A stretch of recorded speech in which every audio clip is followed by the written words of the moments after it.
Hello बच्चों। आज हम लोग एक नया कॉन्सेप्ट सीखते हैं जो कि है सिस्टम ऑफ कांस्टेंट इक्वेशन। और ये जो कॉन्सेप्ट है ये न्यूटन्स लॉज में यूज़फुल होता है। सिस्टम ऑफ कांस्टेंट इक्वेशन, पहले तो हम ये समझ लेते हैं कि सिस्टम ऑफ कांस्टेंट इक्वेशन जो कॉन्सेप्ट है ये यूज़फुल क्यों होता है।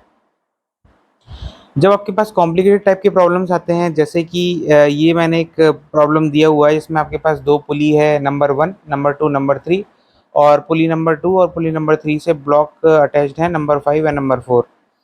अब क्या होता है आपकी आपके पास जो है ना, ये तो रिलेटिवली सिंपल टाइप का सिस्टम है, लेकिन आपके पास और भी बहुत कॉम्प्लेक्स सिस्टम्स आएंगे न्यूटन्स लॉज में, जहाँ पे आपको जरूरत पड़ेगी कि आप रिलेशंस निकालो एक्सेलेरेशन के। कि मतलब A4 का एक्सेलेरेशन, सपोज ये A4 का एक्सेलेरेशन है, तो A5 का एक्सेलेरेशन किधर है? ऊपर है, नीचे है, उसकी value in terms of A4 क्या है ना, इस तरह से निकालने के लिए। तो वो मैं आपको चीज़ सिखाऊंगा कि आज क्या होता है। तो देखते हैं, स्टार्ट करते हैं। अब यहाँ पर क्या होगा, सबसे पहले इस मेथड को समझने के लिए आपको मेथड को समझने के लिए क्या करना पड़ेगा।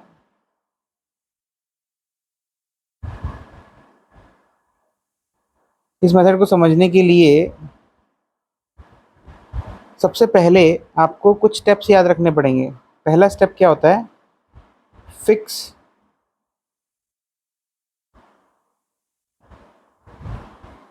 Take a fix point as reference. ठीक है। अब आपने कोई भी एक पॉइंट जो फिक्स हो उसको रेफरेंस मान लिया। ये ऊपर हमारे पास जो जहाँ से पुली 1 अटैच्ड है ये फिक्स पॉइंट है, तो इसको मैं फिक्स रेफरेंस मान लूंगा। तो इसलिए क्योंकि ये नीचे वाली पुली भी फिक्स है, तो इसलिए मैं इसको रेफरेंस मान लेता हूँ। ये है रेफरेंस पॉइंट। अब इस रेफरेंस पॉइंट के रेस्पेक्ट में आपको चीज़ें डिफाइन करनी पड़ेंगी। जैसे कॉमनली हम क्या लेते हैं, इसको पॉजिटिव लेते हैं, इसको नेगेटिव लेते हैं। ऊपर वाले इसको पॉजिटिव लेते हैं और नीचे वाले डायरेक्शन को नेगेटिव लेते हैं। पर आपके ऊपर है, अगर आप नीचे वाला डायरेक्शन पॉजिटिव लेना चाहते हो तो ऊपर वाला पॉजिटिव नेगेटिव ले लेना। इस तरह से है ना, रेस्पेक्टिवली आप इस तरह से ले सकते हो। तो अब हम यहाँ पर क्या करते हैं, मैं इस जनरल नोटेशन के हिसाब से चल रहा हूँ जो हम नॉर्मली कोऑर्डिनेट एक्सिस में लेते हैं।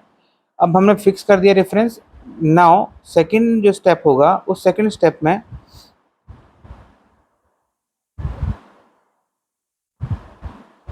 Denote distances of each movable object. इसके बाद हमने क्या किया, हर एक मूवेबल जो ऑब्जेक्ट है, जैसे सेकंड पुली, इसको एक डिस्टेंस दे दिया रेफरेंस पॉइंट से। फिफ्थ जो मास है वो भी मूवेबल है, इसको भी हमने एक डिस्टेंस दे दिया रेफरेंस पॉइंट से। थर्ड पुली भी एक फिक्स पॉइंट से हमने एक डिस्टेंस दे दिया थर्ड पुली को। और फोर्थ वाले जो ऑब्जेक्ट है उसको भी हमने मूवेबल मास को हमने डिस्टेंस दे दिया रेफरेंस पॉइंट से x4। ठीक है।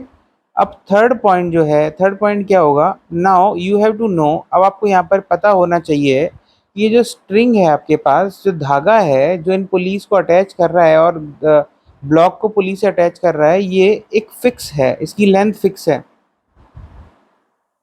क्योंकि ये ना तो स्ट्रेच हो सकता है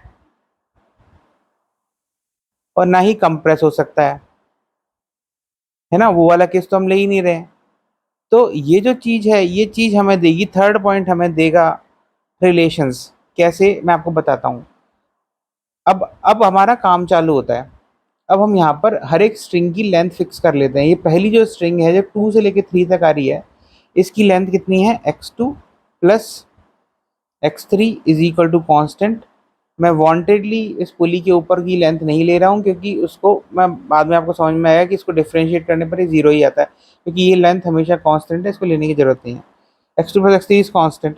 अभी दूसरी चीज़ क्या है, 5 से लेके 2 तक भी एक स्ट्रिंग है, तो x5 minus x2 is also constant, ये एक स्ट्रिंग है। तीसरा x4 minus x3 is also constant.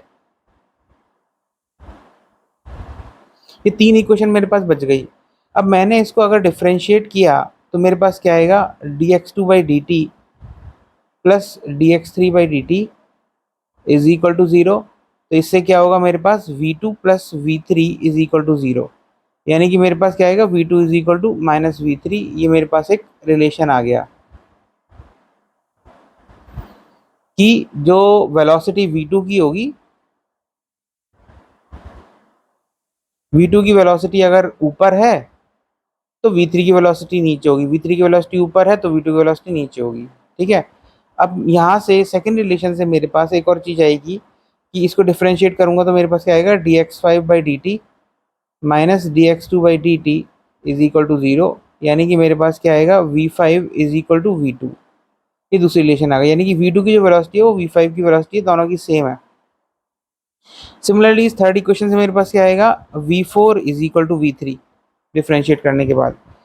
तो मेरे पास क्या आ गया, अब इस फर्स्ट रिलेशन, सेकंड रिलेशन, ये वाला रिलेशन, इसको और इस थर्ड वाले रिलेशन को अगर मैं यूज़ करूँगा तो मुझे क्या मिलेगा, मुझे ये मिलेगा कि v5 इज इक्वल टू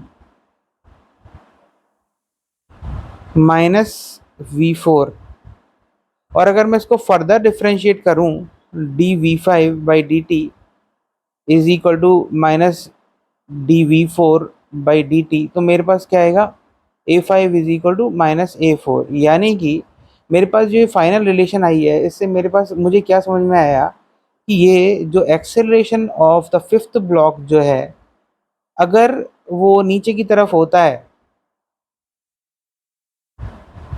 तो a4 का जो एक्सेलरेशन है a5 के डायरेक्शन के बराबर, a5 के बराबर होगा और उसका अपोजिट होगा, यानी कि ये इसका एक्सेलरेशन a5 होगा। या अगर a4 का एक्सेलरेशन ऊपर की तरफ है तो a5 का एक्सेलरेशन सेम होगा, नीचे की तरफ होगा। समझ में आ गया। इससे इस तरह से मैं रिलेशंस निकालता हूँ एक्सेलरेशन की। अब फर्दर एक्सेलरेशन की रिलेशन निकल गई। अब आप इस नॉलेज को, एक्सेलरेशन की जब आपके पास रिलेशन निकल गई है तो आप इसको न्यूटन्स लॉज की इक्वेशंस को यूज़ करके एक्सेलरेशन की वैल्यू निकालोगे, जो मैंने अदर वीडियो में समझाया हुआ है कि हम किस तरह से डिफरेंट ब्लॉक्स के लिए न्यूटन्स लॉज की इक्वेशन बनाते हैं, उनको आपस में सॉल्व करके एक्सेलरेशन, टेंशन, इन सब की वैल्यू निकालते हैं। होप आपको ये वीडियो समझ में आ गया होगा कि हम कंस्टेंट इक्वेशन बनाते कैसे हैं, और कंस्टेंट इक्वेशन को बनाने के बाद हम एक्सेलरेशन की कैसे रिलेशन निकालते हैं, वेलोसिटी की कैसे रिलेशन निकालते हैं। तो पहला स्टेप होता है, रिकैप कर लेते हैं, फिक्स पॉइंट को रेफरेंस लो और फिर उसके बाद सभी मूवेबल ऑब्जेक्ट्स का डिस्टेंस डिनोट करो। फिर ये मानना है क्योंकि हमारे पास लेंथ ऑफ स्ट्रिंग कांस्टेंट होती है, इसीलिए इसको यूज़ करके हम इसको डिफरेंशिएट करेंगे। डिफरेंशिएट तब तक आप करोगे जब तक आपके पास रिक्वायर्ड चीज़ आ नहीं जाती। रिक्वायर्ड चीज़ क्या है, वेलोसिटी या फिर एक्सेलरेशन। होप आपको ये वीडियो समझ में आ गया होगा, कॉन्सेप्ट बहुत अच्छे से समझ में आ गया होगा। अगर आपको इसमें कोई डाउट है तो आप मुझसे डाउट सेक्शन में पूछ सकते हैं, व्हाट्सएप करके पर्सनली भी पूछ सकते हैं, और आपसे आपके पास कोई प्रॉब्लम भी हो अगर, तो वो प्रॉब्लम भी आप मुझसे फ्रीली पूछ सकते हैं। All the best for your examination, all the best आपकी प्रिपरेशन के लिए। अच्छे से पढ़ाई करिए, अच्छे से पढ़ाई करो, बहुत मेहनत से पढ़ाई करो, क्योंकि एक बार टाइम निकल जाएगा तो फिर वो दोबारा नहीं आएगा। इस समय जो आप पढ़ाई करेंगे वो आपको धीरे धीरे धीरे धीरे एक्यूमुलेट होके पढ़ाई वो इफेक्टिवली आपको एग्जामिनेशन के टाइम पे हेल्प करेगी। ये मत सोचना कि आप लास्ट टाइम में सब कुछ पढ़ के इस एग्ज़ाम में एक्सेल कर लोगे। इस एग्ज़ाम में अगर आपको एक्सेल करना है तो अभी से धीरे धीरे आपको सब कॉन्सेप्ट समझना पड़ेगा और प्रॉब्लम सॉल्व करने की आदत डालनी पड़ेगी। होप आपको समझ में आ गया होगा मैं क्या कहना चाह रहा हूँ। All the best, thank you. मेरा नाम मयंक भटनागर है। Thank you.